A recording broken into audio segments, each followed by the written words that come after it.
Hi there, my name is Eric Swerk, and I'm the CIO for Story.com.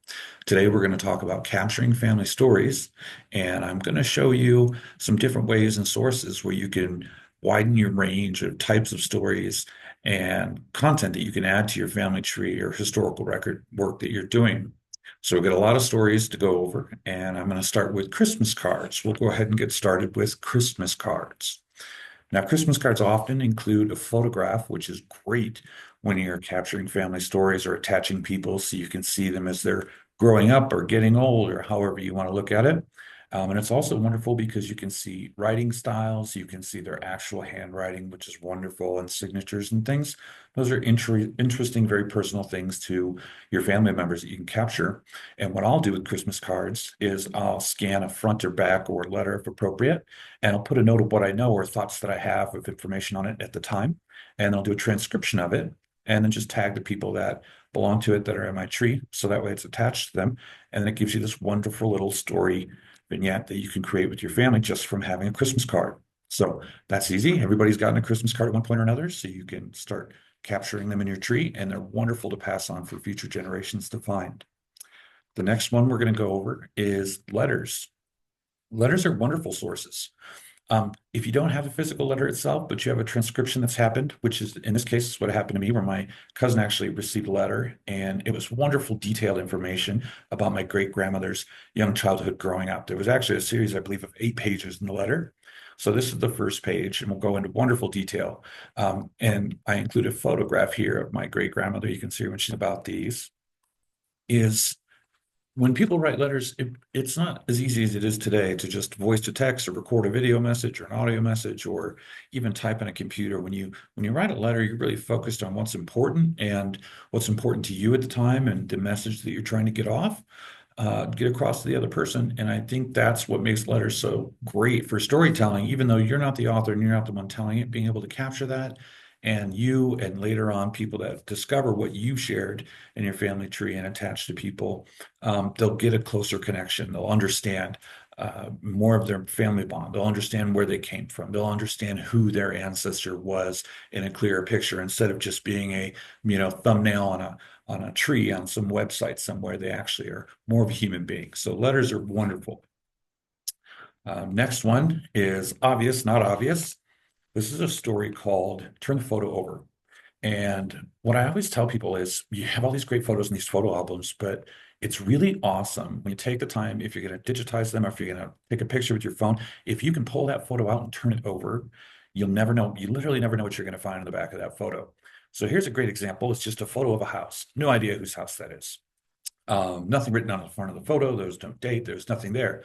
But pulling the photo out of the photo album, on the back of the photo, there was a letter from my great grandmother, and it mentions that hey, this is our place. We'll see you at Christmas, I hope. Grab bags, I guess. Come and stay all night, and goes on, and it's absolutely wonderful.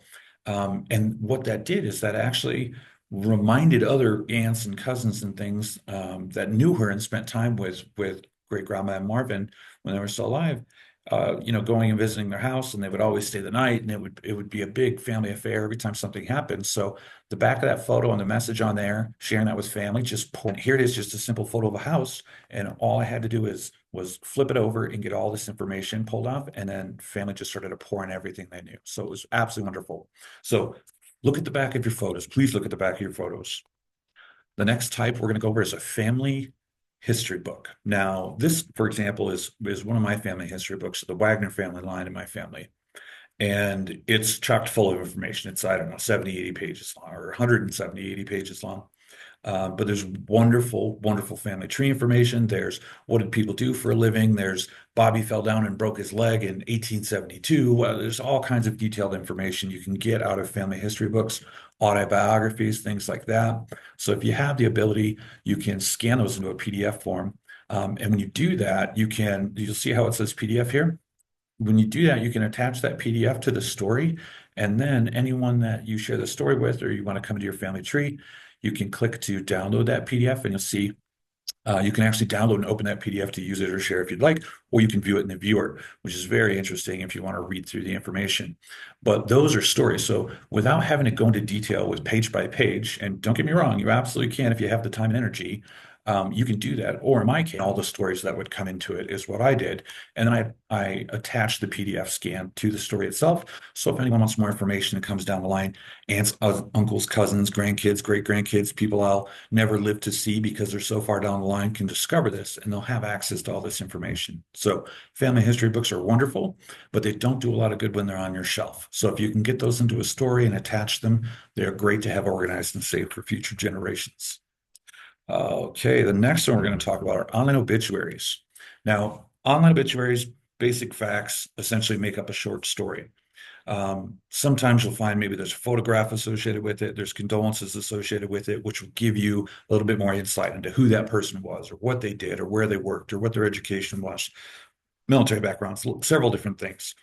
And it's all great information, but it's kind of smattered all across the internet and scrapbooks and all these different places. And me personally, I like to be as organized as possible. So I like to get them all in a uniform fashion.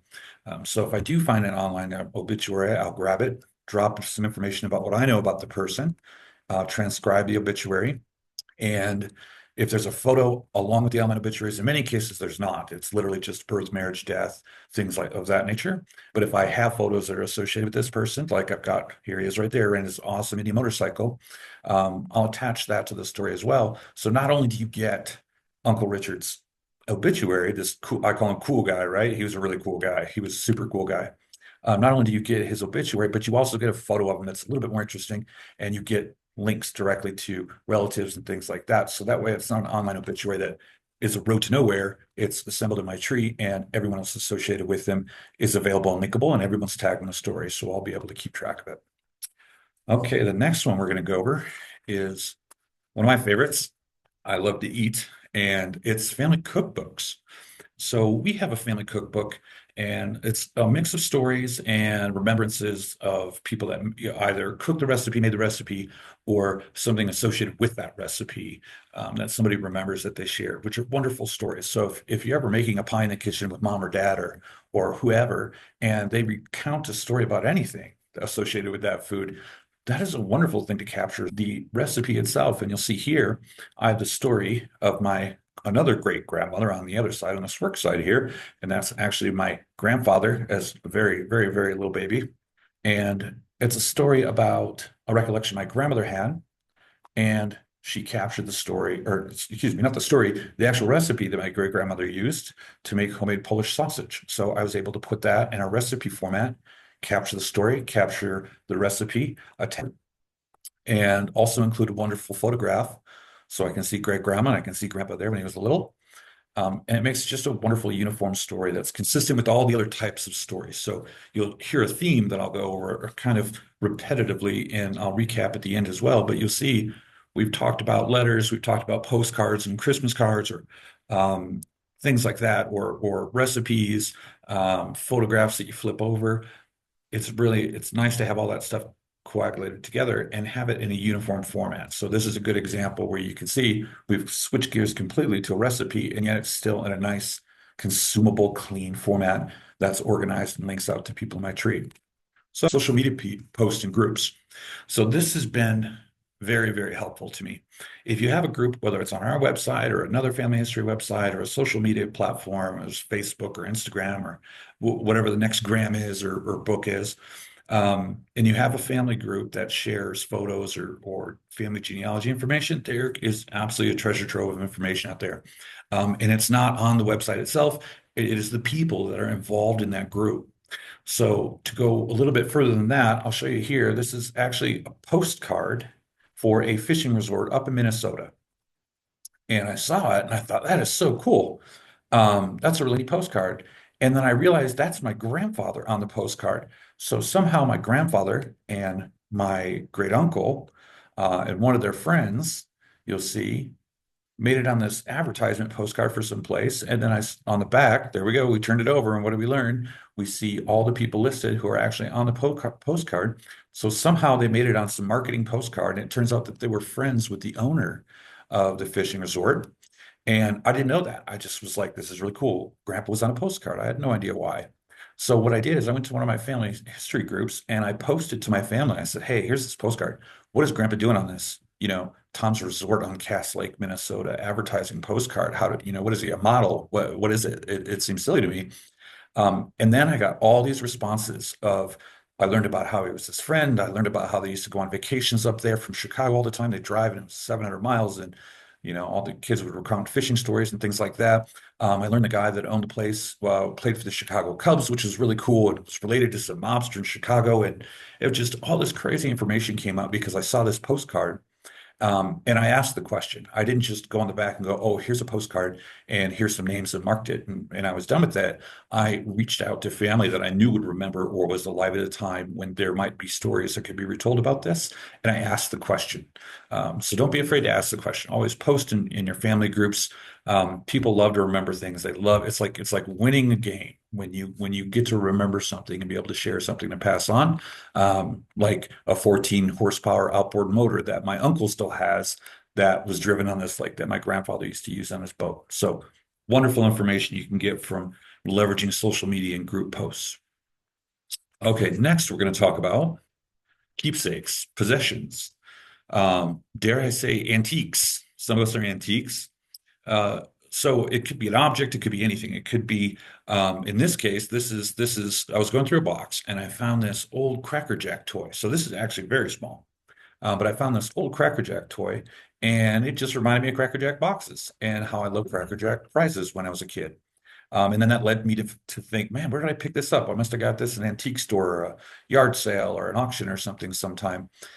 So then I led to a little bit of research and I put my connection to it. And these are wonderful things. Now, keep in mind, it's not very interesting to me myself, right? Because this is all things I know. This is going to be something cool come across and say, hey, look, great great grandpa Eric found or had this cool Cracker Jack prize. And hopefully it's still somewhere in a junk drawer in the family. And somebody finds it and goes, oh my gosh, this is it. So then I did a little research and found out what it meant and what it was used for. And it's just wonderful information you can get. And this is actually a family story inadvertently from a random object that I happen to have in a box that I can't even remember how I got, but it reminded me of these different things. And then kind of just allowed me to share that with family that I don't even know exists yet. So it's just wonderful to be able to capture those things. And this is a good example of a time where maybe you think, what would I like my great great great grandkids to know about me, or what would I think that they would think was interesting, or what would I say I would like to share with them that is more random and less names, dates, and places. And this is a good example of how excited this little silly metal toy made me, and my attachment to it, and my hope that it carries on and somebody finds it one day and then can read the story that I wrote about it. Never forget, you are part of history. Just like your ancestors are historical, you are history. So the next one we're going to go over are your own personal experiences. This is sometimes the hardest and sometimes the easiest thing for you to write a story about. Me personally, I don't do a lot of contemporary stories. I'm guilty of that. I really should do that, where I don't say, this is what I had for breakfast this morning. Um, that's not terribly interesting to me, but if something important happens in my life, I'll write a story about that. But mostly it's a reflection of things as I might come across, or it sparks a memory. And if it sparks a memory, I go, oh, I don't want to forget about that. So I'll jot it down. This is an example here where I saw this photograph that my sister actually had. And that's me sitting in the chair with my grandfather, who I called Boompa. And this is an awesome memory for me because I knew exactly where it was. I remembered it vividly. It's wonderful.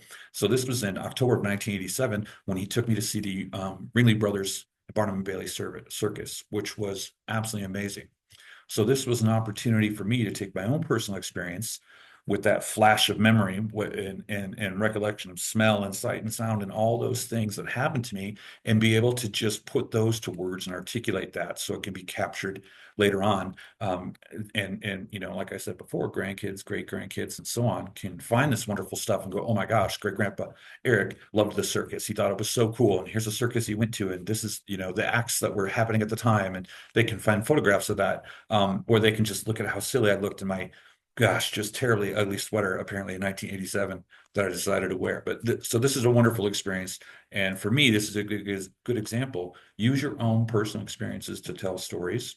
And they don't have to be long stories. They could just be short memories that you had, and just capture those. So that way you're not looking at some large blank canvas that you have to fill up. This was a super short story just talking about that one little adventure I had at the circus. And now it's a nice little baby vignette, right, for my family to find later on in life, for me to look at. And every time I see this, I smile. I love this photo. I miss my grandfather dearly, and I think this is just wonderful to capture these kind of things.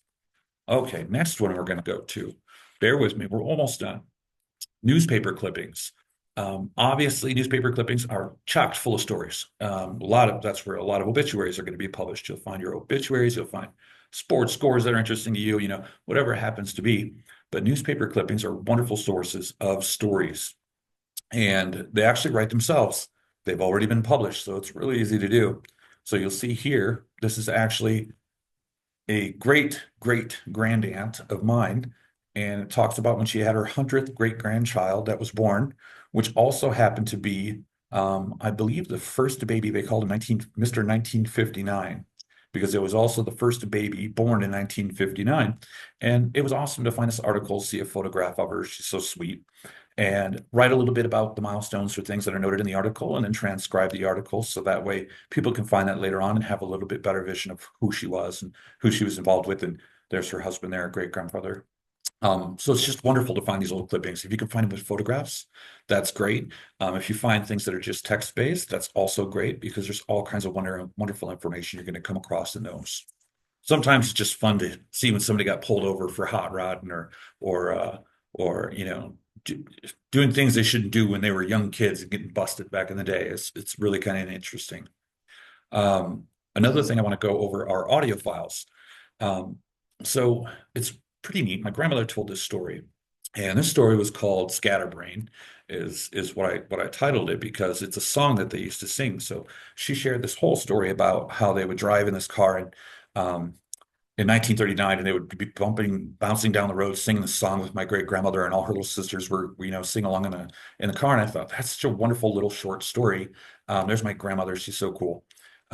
It was a wonderful short story, but I was like, Scatterbrain, what is that? I don't know what a Scatterbrain song is from 1939. So I did a little research, tracked one down, and I thought, hey, wouldn't it be cool? This story is about her telling about, singing a song when she was a kid. If I could find a recording of that song. So I found a recording of that Scatterbrain song, and then I'm able to upload that and attach it to the story. So not only can you see the photograph you attach, you can read this wonderful story about my grandmother. You can also click play, and then we'll let this play for a moment so you can hear. It's so cool. So in my mind, I see my grandmother and my great aunts and my great grandmother just bouncing down the road in an old, broken down Chevy, almost like an old cartoon. It's absolutely wonderful. So audio files included in your story could be triggers for memory to help people recall when they see the story if they want to add to it. And it also makes it more diverse and more rich. So it brings you to a person's place they were when they were actually experiencing that story originally, which is wonderful. One more audio clip I want to show, or I guess play, makes a little bit more sense, is if you have the opportunity, you actually have a recording of someone. So if someone, I have recordings of grandparents when they're maybe telling stories, or reading books, or singing songs, whatever they happen to be. If you have a recording of the actual person to accompany the story about that person, that's wonderful as well. You'll see here is one of my cousins, Ron Ball. He passed not that long ago, but he was called the Singing Cowboy, and just a really fun cowboy rodeo guy. Was so cool. So there's a really long article written about Ron, which is wonderful. Gives you all kinds of awesome information, and I can tag him to it, so that way it's associated with his note on the family tree. But what's cool is I also came across this YouTube video where he had recorded years and years ago singing the Tumbling Tumbleweed song. So I was able to download that as a MP3 file and then attach it to the story. So not only do we have these great photographs of Ron, right? Like, this is so fun to see him, and he's got his gold-plated 45s and his wonderful guitar and outfit. It's so cool. But now when we see that, we can also press play. We can hear his voice. And the song I'm going to do for you, I've been singing since I was a little kid. It was written in 1932, but so that's a wonderful way to kind of make your stories a little bit more diverse. Don't just focus on a photo, or don't just focus on newspaper clipping or the text based on it. If you could add additional media to it, that is so much more engaging, especially nowadays when everyone's got noise and distraction and flashy things going on all the time. This helps makes it kind of a richer picture of the person that you have that you're trying to capture. Um, okay, so what I love most about this is we've talked about several different ways to capture stories and different sources that we can pull those stories in from. And what that ends up doing is you can see here's my profile where I go to my stories, right? So I click on my stories and I have all of my stories in a nice, uniform, visually appealing way so I can see them. I know who it, I can know the photo on the story, what the title of the story is, when it happened, some of the text base. It also shows me what I tagged it with. So if I want to sort that way, I can sort that way. And I can go through and read my stories or enjoy them or share them. And other people can go to my page and then go down and see all these wonderful stories that we've been able to capture of my family. But more than that, which makes it really cool and helps keep it organized, obviously, is I have this family tree and you have all these people on your family tree. And so here's my great grandmother, for example. And if I go to her person page, so if I go to the family tree, I click on her person to see her person or her profile, well, however you'd like to call it. I can click on the stories tab here, scrapbooks, all the pictures that I attach to her. So it's very interesting. I can do the same thing on the other side of the screen where you can see if I've tagged them with different topics. We can go and sort by those, or I can just scroll down and look at all the photographs and read all the stories. I can click in and read any of the stories I'd like on any of these, and it's on a person by person basis. So whereas you go to your individual profile page, you as an author, you'll see everything you wrote. But then when you go to your family tree and you view somebody on your family tree, you can click and go right into all their stories. And it's really nice to have everything organized and available right there to share. So that's it for me. I appreciate your time. I hope you had fun. I hope you take an opportunity to check out my profile and read through some of my family stories. Leave a comment or a like, and let me know what you think. And I hope you found a way or motivation. I hope tomorrow you write a story. Today you write a story. Maybe you get done here and you write a story about this guy that you watched on a video that suggested different ways to write a story. Whatever it takes, just get involved in and make sure you capture these things before they go away. You have an awesome day.